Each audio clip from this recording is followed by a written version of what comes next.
जनता के मुद्दों पे उखाड़ के फेंक दिया जाएगा, फिर पेड़ के नीचे बैठ के शायरी पढ़ना, जितनी चाहे उतनी शायरी पढ़ना, 2-4 किताबें शायरी के हम और भेज देंगे, फिर और दूसरा काम बचेगा नहीं, शायरी पढ़ना बचेगा। चिंता क्यों रहती है भैया? हमने तो नहीं पूछा आप कहां से लड़ेंगे, आपके नेता कहां से लड़ेंगे, कौन कहां से लड़ेगा, हाजीपुर से चाचा लड़ेंगे कि हाजीपुर से पासवान चिराग पासवान जी लड़ेंगे? हमने तो नहीं पूछा कौन कहां से लड़ेगा। हाजीपुर में चाचा कह रहे हम लड़ेंगे, चिराग पासवान कह रहे हम लड़ेंगे, दोनों में गुत्था गुत्थी चल रही है। 2017 में आप हारे, 2019 में आप हारे, 2022 में आप हारे, अभी आप लोकल बॉडी इलेक्शन में भी हारे, लेकिन बाय गॉड कॉन्फिडेंस इतना है कि क्या बताएं, एकदम जनता की समस्याओं की बात नहीं की, विपक्ष की चिंता है, विपक्ष की गठबंधन की चिंता, लेकिन जनता की चिंता नहीं। हमें जनता की चिंता, जनता के मुद्दों पे एक है और जनता के मुद्दों पे उखाड़ फेंकेंगे, चिंता मत कीजिए।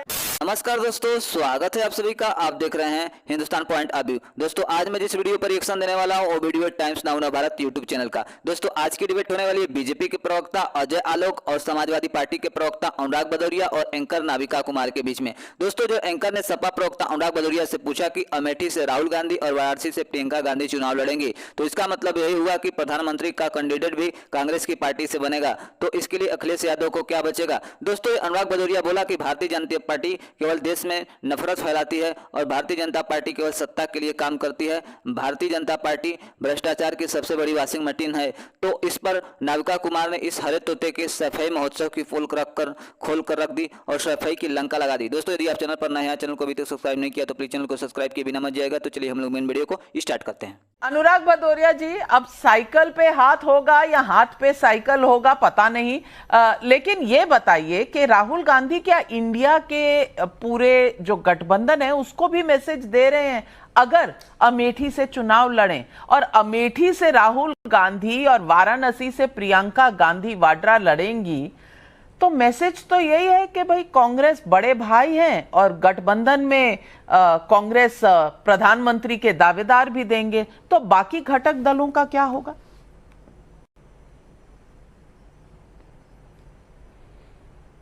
वैसे मान गए आपको भी कमाल का, आप भी बात करते हैं, मतलब उल्टा भी चल रहे हैं सीधा भी चल रहे हैं। सवाल यह है कि भारतीय जनता पार्टी के प्रवक्ता का देखिए, अभी से उन्होंने हार मान ली है, अब शेर और शायरी सुनाने लग गए हैं। जब फुर्सत में आदमी होता है, जब उसे लगता है आगे आने वाले दिनों में 7-8 महीने बाद शेर और शायरी करना है, तो वही उन्होंने करना शुरू कर दिया। लेकिन वो भूल गए हैं, हम लोग नफरत का पहाड़ा नहीं जानते हैं, लेकिन मोहब्बत का गुणा, मोहब्बत के गुणा को करना जानते हैं। आपको हो सकता हुआ ये पहाड़ा, चूंकि आपको आएगा नहीं। अब सवाल यह है कि कौन कहां से लड़ेगा, कौन कहां से नहीं लड़ेगा, इसकी चिंता देखो भारतीय जनता पार्टी को कितनी है, कितनी चिंता है कि भाई इंडिया में कौन कहां से लड़ेगा, क्यों लड़ेगा, किसने लड़ेगा। अरे भैया ये इंडिया है, राष्ट्र के मुद्दों पे सब एक हैं, जो जहां से लड़ेगा वहीं से जीतेगा। और भारतीय जनता पार्टी का आप कह रहे हैं हाथ में क्या होगा, हाथ में भारतीय जनता पार्टी की जड़ होगी, जो भारतीय जनता पार्टी को उखाड़ के फेंका जाएगा उत्तर प्रदेश के अंदर से और देश के अंदर से। क्योंकि भारतीय जनता पार्टी ने देश के अंदर में राष्ट्र के मुद्दों पे कभी बात नहीं की। ये महिला समस्या पे बात नहीं करते, ये बेरोजगारी पे बात नहीं करते, महंगाई पे बात नहीं करते, किसान की समस्या पे बात नहीं करते, युवाओं की समस्या पे बात नहीं करते। इतनी देर भाषण दिया भारतीय जनता पार्टी के प्रवक्ता ने, लेकिन जनता की समस्याओं की बात नहीं की। विपक्ष की चिंता है, विपक्ष की गठबंधन की चिंता, लेकिन जनता की चिंता नहीं। हमें जनता की चिंता, जनता के मुद्दों पे एक है और जनता के मुद्दों पे उखाड़ फेंकेंगे, चिंता मत कीजिए। जनता के मुद्दों पे उखाड़ के फेंक दिया जाएगा, फिर पेड़ के नीचे बैठ के शायरी पढ़ना, जितनी चाहे उतनी शायरी पढ़ना, 2-4 किताबें शायरी की हम और भेज देंगे, फिर और दूसरा काम बचेगा नहीं, शायरी पढ़ना बचेगा। और कम पड़ जाए शायरी तो और भेज देंगे, 5 साल 10 साल आपको काटना ही पड़ेगा, क्योंकि फिर दोबारा तो आपको आना नहीं सत्ता में। क्योंकि जनता के मुद्दों की जो बात नहीं करता, जनता उसको उखाड़ के फेंक देती है। ये देश है, देश में कोई कहीं से भी लड़े, कोई कहीं से भी लड़ सकता है, जनता जहां जिसको चुनेगी चुन लेगी। लेकिन आपको चिंता क्यों रहती है भैया? हमने तो नहीं पूछा आप कहां से लड़ेंगे, आपके नेता कहां से लड़ेंगे, कौन कहां से लड़ेगा। हाजीपुर से चाचा लड़ेंगे कि हाजीपुर से पासवान चिराग पासवान जी लड़ेंगे? हमने तो नहीं पूछा कौन कहां से लड़ेगा। हाजीपुर में चाचा कह रहे हम लड़ेंगे, चिराग पासवान कह रहे हम लड़ेंगे, दोनों में गुत्था गुत्थी चल रही है, खींचातानी चल रही है, लेकिन हमें कोई चिंता नहीं है कौन कहां से लड़े। हमें जनता की है कि जनता को कैसे हम लाएं रास्ते में, जनता को कैसे हम सहूलियत दे पाए, जनता को कैसे गर्मी में राहत, गर्मी से मिले, ठंड में ठंड से राहत मिले, बारिश में बारिश से राहत मिले, कैसे अपने जीवन को सुखमय बना पाए, जनता कैसे खुशहाल हो, हमें इसकी चिंता है। मणिपुर में बेटी के साथ अन्याय होता है, हमें चिंता है, चिंता है यहाँ पे बेटियों के साथ साथ अन्याय होता है दिल्ली के अंदर में, जो हमारी पहल बांट रही है, हमें चिंता होती है। अनुराग जी इंतजार कर रही हूँ कि आप मुझे भी बोलने का वक्त देंगे। आप तो लगता है 2024 का इंतजार भी नहीं करेंगे, आज ही उखाड़ के फेंक देंगे सबको। लेकिन मैं कहना चाहती हूँ, मैं आपको बताना चाहती हूँ कि 2017 में आप हारे, 2019 में आप हारे, 2022 में आप हारे, अभी आप लोकल बॉडी इलेक्शन में भी हारे। लेकिन बाय गॉड कॉन्फिडेंस इतना है कि क्या बताएं, एकदम छा गए आप। हाँ, और दूसरी तरफ मैं बताना चाहती हूँ 2014 के चुनाव में कितनी सीटें थी? आपकी कितनी सीटें थी? 5। बहुत समझदार हैं। आपकी 2019 में कितनी सीटें थी? 5। और कांग्रेस की कितनी सीटें थी? अब इसका जो पूरा एनालिसिस है, मैं हर्षवर्धन त्रिपाठी जी आपसे पूछना चाहती हूँ, घमंड किसका और घमंडिया कौन? ये तो राजनीतिक बातें हैं, लेकिन ये कहें तो घमंड नहीं होता, प्रधानमंत्री कहें कि मैं फिर से आऊंगा तो घमंड हो जाता है। ये कौन सा लॉजिक है, बता दीजिए। देखिए नवकिया जी, कोई भी नेता जो होता है ना, वो अपनी कॉन्स्टिट्यूएंसी को लगातार एड्रेस करता है। ये कोई इंटरवल नहीं होता है राजनीति में कि अच्छा चलो भाई कुछ घूम आते हैं, कोई विदेश यात्रा कराते हैं, कहीं कुछ और कराते हैं। और मैं मतलब कौन घमंडिया है ये तो जनता तय करेगी, ये राजनेता लोग एक दूसरे पर आरोप प्रत्यारोप लगाएं। लेकिन मैं आपको सिर्फ 2-3 बातें याद दिला देता हूं।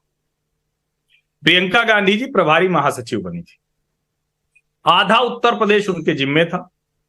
यहां से लैंड करती हैं वो चौधरी चरण सिंह हवाई अड्डे पे लखनऊ, और मेट्रो के नीचे नीचे उनका काफिला चलता है, बड़ा शानदार काफिला, कांग्रेस के कार्यकर्ता आए थे। तय हुआ कि अब प्रियंका जी छोड़कर नहीं जाएंगे। राहुल गांधी जी का एक भाषण बोनट पे बड़ा मशहूर हुआ था कि सारे हवाई नेता अब खत्म हो जाएंगे उत्तर प्रदेश में, प्रियंका जी को यहीं छोड़कर जाऊंगा, प्रियंका उखाड़ फेंकेगी सबको।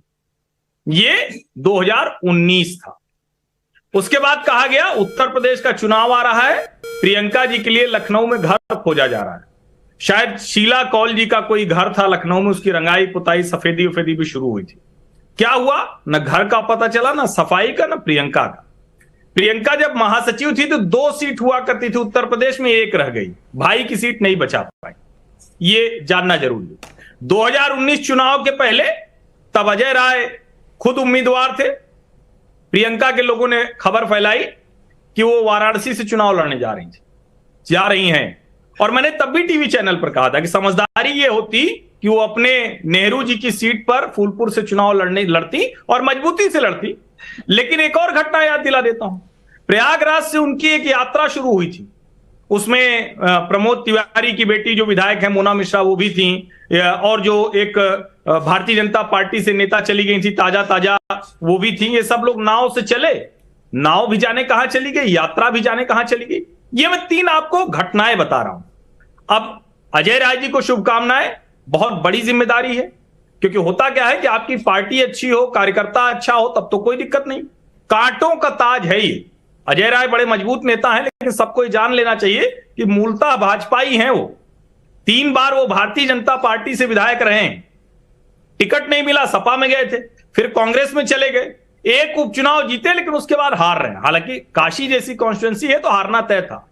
मैं ये कह रहा हूं कि ये बात अजय राय या संजय राउत की बजाय राहुल गांधी के मुंह से आनी चाहिए थी।